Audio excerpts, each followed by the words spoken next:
para repasar un poquito el ciclo del polen, vemos que en otoño es donde la abeja más lo necesita, ¿no es cierto?, para configurar los cuerpos grasos. ¿Ven? Vamos a ver esto. O sea, otoño, pero caramba, ¿qué le pasó esto? Ahora sí. En otoño es cuando más lo necesito, para armar los cuerpos grasos, ¿no es cierto? En primavera, el reinicio de la postura y los primeros estadios larvales se atiende con la proteína lograda en este lugar. Y ya después, a medida que los aportes de polen se hacen más significativos, las nuevas pecoreadoras y las nuevas nodrizas utilizan esa proteína.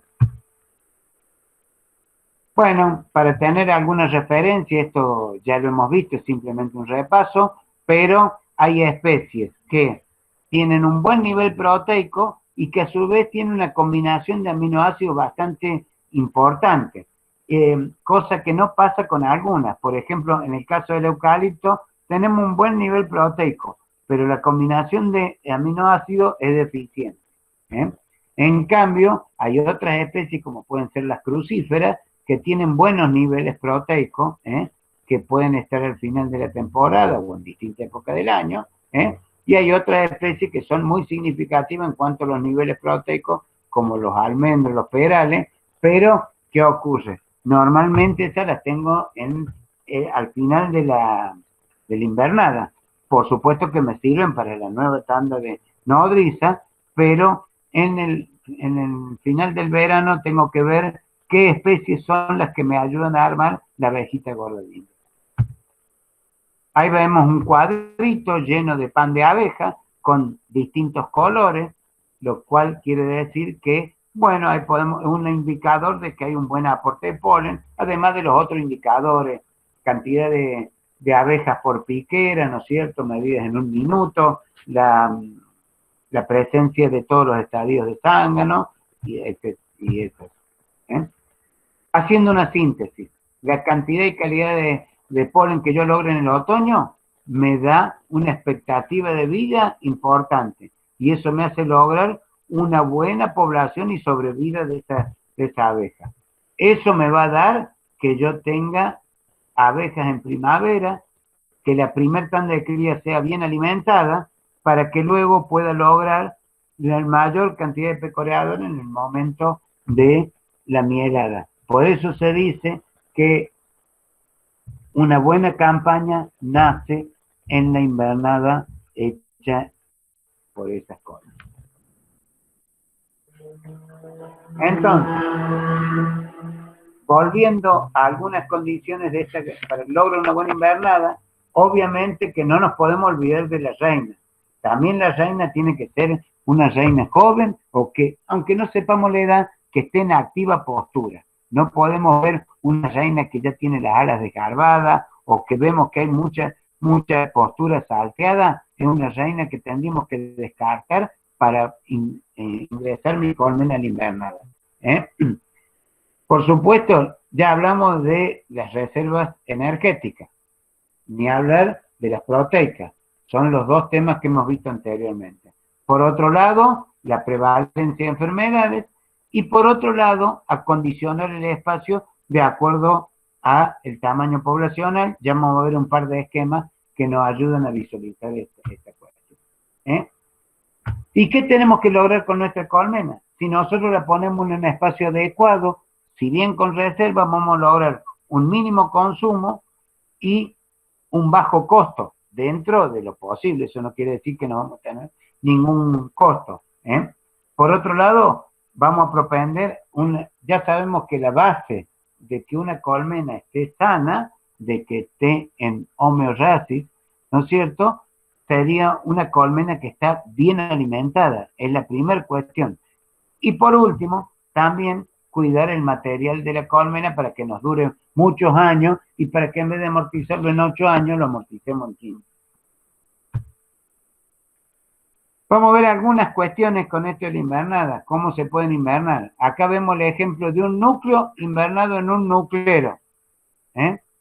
Con sus, en este caso no le han puesto el quinto marco, pero sí le han puesto un alimentador para bloquear ese núcleo. Acá, a medida que nazca toda esta cría, todo esto se va a llenar de miel y después a esta colmena, luego, cuando ya pasó la primera etapa del otoño, va a estar con apenas una manchita de cría y bloqueada, incrustada en el alimento.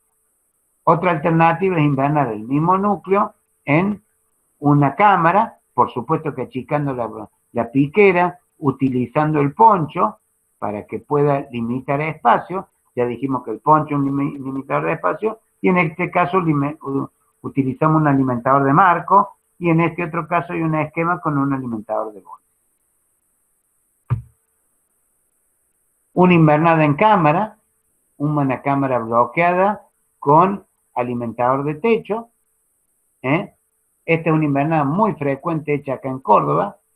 Y la otra es usar una entretapa perforada o un poncho atravesado para limitar espacio, y usar una media alza con 3 marquitos y una bolsa bandeja, que es un alimentador de gran capacidad de jarabe, que tiene alrededor, fácilmente tienen de 4 litros a 6 litros los alimentadores, y puedo alimentar por inundación, bloquear la cámara, y si todavía le queda un poco de espacio, después esta cámara va a terminar teniendo unas manchitas de cría ahí en el interior, va a estar todo incrustado en el alimento, y si le hemos dado alimento de más, lo va a copiar en la parte superior.